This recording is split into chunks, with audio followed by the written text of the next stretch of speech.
Olá, corredores e corredoras. Vamos ao novo blog do editor. Desta vez vamos abordar duas edições, setembro e outubro. E a grande notícia, não podia ser, nós estamos em 98, é o recorde do Ronaldo da Costa em Berlim. O recorde da maratona que não caía há 10 anos. Ele vai lá e faz, surpreende todo mundo.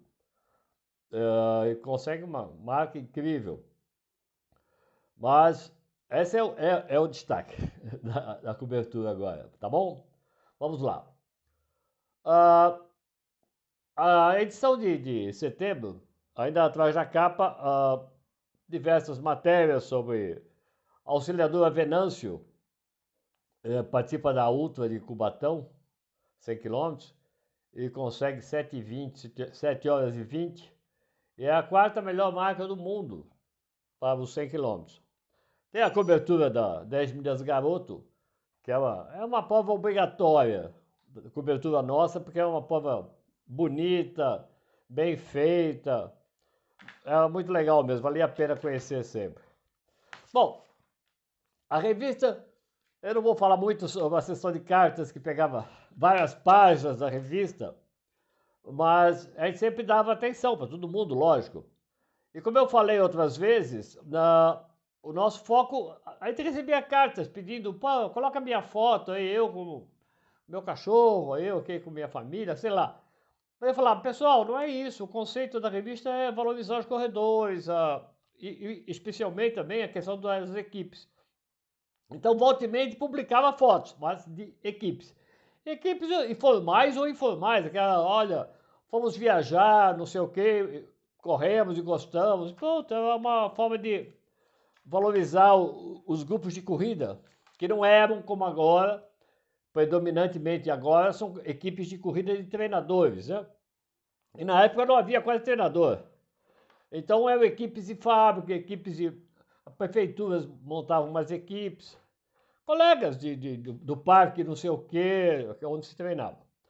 Aqui tem um anúncio que eu nem sabia, nem me lembro da existência, mas parece que o Extra Hipermercados sempre anunciou na revista com 100 quilômetros e tal. E fez um anúncio aqui de uma meia maratona da Independência, que ia ser em setembro, lá no Rio. Mas acho que o objetivo foi de promover a abertura de uma loja do Extra, do Hipermercados, né? Porque depois eu não me lembro de ter acontecido mais uma vez. Na cobertura, na seção cobertura, que a gente tinha fixa na revista, tinham várias páginas, que eram sobre várias corridas, a gente dá um destaque enorme para a 10 milhas, com mapa do percurso, avaliação da prova, dizendo que era a prova oficial, percurso aferido e tal, e que a prova tinha sido simplesmente perfeita. Foi vencida por um estrangeiro, mas o Valdenor dos Santos foi o melhor brasileiro e, portanto, ganhava um carro. Na verdade, nessa prova 10 milhas garoto, eu acho que os campeões, os melhores brasileiros ganharam o carro. Foi o Valdenor dos Santos e a Márcia Narlock. Mas a garoto resolveu sortear um carro entre os participantes. E ganhou um corredor. E foi super legal essa valorização dos outros 99%, né, dos participantes. Então tem várias fotos da corrida, bem bacana. Bom, aqui tem uma cobertura fotográfica da vitória da Auxiliadora Venâncio, no 100 km de Cubatão, e o campeão foi um russo, o Valmir, estava machucado e não participou. E ela não só ganhou, como fez a melhor marca no Brasil até então, 7 horas e 20, e foi um recorde sul-americano, é uma prova oficial, aferida, 10 voltas de 10 quilômetros e tal, e ela tinha quase 40 anos. Aliás, nessa outra página, a gente fez uma entrevista, eu fiz uma entrevista com ela tinha 40 anos. Isso é meio comum, quer dizer, os ultramaratonistas, os mesmos maratonistas tendem a aparecer com mais destaque. Atualmente não, que agora tem queniano com 20 anos voando aí. Mas na época era comum o corredor, principalmente de elite, começar com prova de 10 quilômetros, tal, depois ia ficando mais velho, 25, 30, 35, 40, e ia indo para maratona e até para ultra. É o caso da Venâncio, que ela tinha uma história incrível, começou a correr porque estava meio gordinha, Aí foi. Começou a correr bem as maratonas. Ela, nesse ano, nós estamos em 98, né? E a auxiliadora, ela tinha, nessa prova de 100 km com batão, vamos lembrar que é uma prova bem restrita, né? Eu estava vendo, completava 37 homens, havia um tempo limite, 11 horas. E as mulheres, o tempo limite era 12. E com 10 horas, quer dizer, desculpa, 10 horas para os homens 11 horas. E aí 5 mulheres completavam apenas. E a Venâncio, nesse ano de 90, nós estamos falando, ela já tinha vencido Rio Grande, tinha vencido Brasília e Curitiba o ano anterior, né? Então, com isso, ela já tinha um tremendo currículo de provas que fez com que ela. Não que ela não surpreendeu, surpreendeu pelo resultado dela, muito, muito forte, 7 horas e 20 para os 100 quilômetros. Aqui uma página falando a gente já tinha uma relação com o pessoal de Portugal, e o José Moutinho, é um colaborador que se propôs a escrever sobre uma coisa que é comum em Portugal e na Europa em geral, mas nem tanto no Brasil. Depois surgiu a moda, posso falar moda, das corridas de montanha. Mas aqui no Brasil, na época, não tinha. Era uma ou outra, esporádica e tal. Mas na Europa sempre foi muito comum. Aqui temos um orientador sobre tênis, um especialista da loja Ironman, hoje pode correr, falando dicas de, compra tênis em feira de maratona, ótimo, geralmente os preços são muito bons. Mas toma cuidado com alguma coisa, detalhe, repara nisso, aqui, não compre um tênis novo e saia correndo a maratona no dia seguinte e tal. Aí tem uma materinha sobre mais um sorteado para a Europa, que nós estávamos promovendo. Todo ano a gente promovia sorteio para os assinantes. Tudo pago, viagem, hotel. Dessa vez era para correr a meia de Lisboa. E também tem um anúncio aqui da Maratona de Veneza. Outro anunciante que apareceu muito na revista sempre foram as agências de viagem, né? Então os anunciantes eram organizadores de corrida, principalmente. Depois algumas marcas de tênis. E depois a agência de viagem. Bom, aí nós temos a grande capa do Ronaldo da Costa em Berlim. Eu quero lembrar o seguinte, eu estava correndo um revezamento Pão de Açúcar, em dupla, não sei com quem me lembra, estava fazendo a minha parte lá, e eu já tinha fechado a edição de outubro. A maratona de revezamento deve ter sido dia 20, por aí, quando eu fechava a edição. Eu estava correndo, o Tião, fotógrafo, Tião Moreira, me chama a atenção durante o percurso, falou, Tomás, o Ronaldo da Costa ganhou Berlim com o recorde mundial. Eu falei, meu Deus do céu, sabia que ele ia correr lá, tal, mas não havia essa expectativa. Eu tinha corrido um ano antes, tinha feito 2:09, bom resultado e tal, mas não dava para tanto. Aí eu acabei minha parte lá no revezamento Pão de Açúcar e fui para casa, e fui para a revista, que era do lado de casa, e comecei, mudei a edição. Eu não sei se já tinha mandado para a gráfica, mas eu falei, para tudo aí, porque vão mudar. Aí fiquei 2, 3 dias arrumando foto para capa, uma foto do evento. Naquela época, eu editava completamente a revista. Quer dizer, eu era o editor de texto, tal, e era o editor de arte também. Quer dizer, eu fazia a edição completa.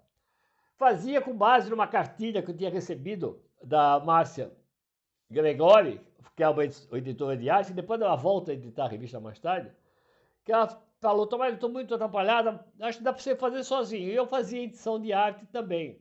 Aí eu fui, mas eu acabei pedindo para ela uma ajuda nessa edição especial, porque eu resolvi fazer um pôster do Ronaldo da Costa, um pôster bonitão, dobrado dentro da revista, com as várias vitórias dele. Na época era um pódio certo nas corridas brasileiras. E com destaque, naturalmente, para o especial falando do como é que ele tinha conseguido Berlim, né? Bom, no editorial da edição de outubro eu falo, nossa, o Ronaldo da Costa, ótimo, maravilhoso, tal, mas eu lembro que na época, entre os melhores do mundo, Tinha mais dois brasileiros logo ali em cima. Tinha o André Ramos, 12º do mundo, com 2:08, e o Vanderlei Codemo em 13º com 2:08 e mais um pouquinho. Lembrando que hoje os primeiros 50, ou primeiros 100, não sei, melhores maratonistas, os melhores marcas de maratona são de africanos, né, como vocês devem saber. Bom, aí na sessão de cartas a gente apresenta a meia do Rio, que era a prova da Globo, né, era a segunda ou terceira prova mais importante, vai depois da São Silvestre, mas era incrível, lugar bonito. E nessa prova de 98, havia senha ainda, né? Senha na largada, percurso, chegada. E a senha que usaram naquele ano, ela desmanchou com a chuva. Foi um horror. Já estava na chegada. Aí as pessoas chegavam com a senha desmanchada, aí então as pessoas, o staff tinha que, então me dar o número. Para tirar o número com o alfinete, você imagina o que aconteceu na chegada. Foi um caos total. Os resultados, depois da elite, os primeiros, não tinha mais sentido. Não só pessoas paravam antes da chegada. Também como houve esse caos na entrega de senha, porque a senha desmanchou, então a organização falou, considera todo mundo. O cara largou 100 metros antes da chegada ali, fez, tudo bem, considera. Bom, aí nós vamos para a cobertura então do o Ronaldo da Costa surpreende o mundo com 2:06:05.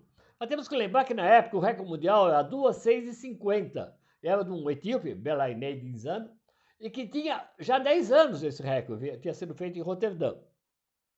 Então, havia tido umas tentativas quase um pouco próximo ao 2:06:50, 2:07, não sei quanto. Daqui a pouco o Ronaldo da Costa vai lá, e ele que tinha corrido o ano anterior em Berlim, ele tinha feito 2:09.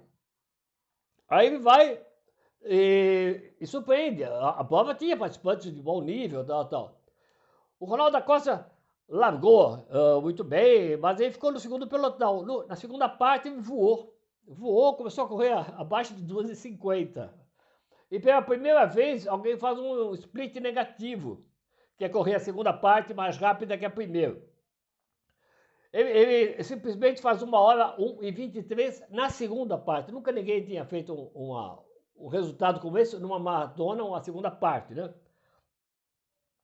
E ele surpreendeu não só porque ele não era esperado que ele fizesse um resultado tão forte assim, como ele era um concorrente apenas lá, mas ele voa, e nós vamos contar agora na próxima cobertura, na próxima sequência da revista de novembro e dezembro, como é que foi essa surpresa, como é que foi a preparação dele. Nós também damos aqui nós estamos na edição de outubro, essa especial do Ronaldo da Costa, a cobertura de outras corridas importantes, que é a meia de Buenos Aires, que os brasileiros estavam com grandes resultados lá, e também outras provas importantes que nós tivemos lá, como a Rústica Marco Polo. Também é interessante que essa meia do Rio, que foi um caos, né? O Ronaldo da Costa não vence, é segundo. Também faz uma estrela no final. Mas então é o último treino, teste dele, porque essa prova da meia do Rio, da Globo, acontecia em setembro. Aconteceu em agosto. Um mês antes, praticamente, de Buenos Aires. Então o Ronaldo fez essa meia, em segundo lugar, um excelente resultado, como um treino final para Berlim, que acontece então em setembro. E nessa meia do Rio, também tem a vitória, a Marta Tenório, que é uma equatoriana, ela continua no Brasil, onde tinha premiação boa e dinheiro, ela chegava lá e praticamente ganhava, porque ela é uma excelente corredora, aquela que ganhou a última São Silvestre noturna e 10 anos depois ela vem ganhar, em 97, ela vem ganhar a São Silvestre diurna, né? Surpreendente, né? 10 anos depois, então quando ela correu a primeira, ela tinha quase 20 anos, sei lá, e na segunda ela tinha seus 30 anos. Mas enfim, interessante. Ok? Nós falamos então o grande destaque, o recorde mundial do Ronaldo da Costa, uma coisa que ninguém esperava, e que essa marca já existia há 10 anos, ninguém conseguia, chegava perto e tal, e o Ronaldo vai lá, ganha com certa facilidade, digamos assim, porque ele chega inteiro, dando piruetas e tal. Inclusive, esse jeito como ele completa a prova, criou uma certa desconfiança, vai falando assim, porque era meio esquisito alguém completar, arrebentar com o recorde mundial e chegar dançando, fazendo pirueta, correndo os últimos 7, 10 quilômetros abaixo de 2,50, 2,49 por quilômetro, né? Ok? Então, falamos da edição de setembro e outubro de 98 e na próximo vídeo vamos falar de novembro e dezembro, tá bom? Um abraço.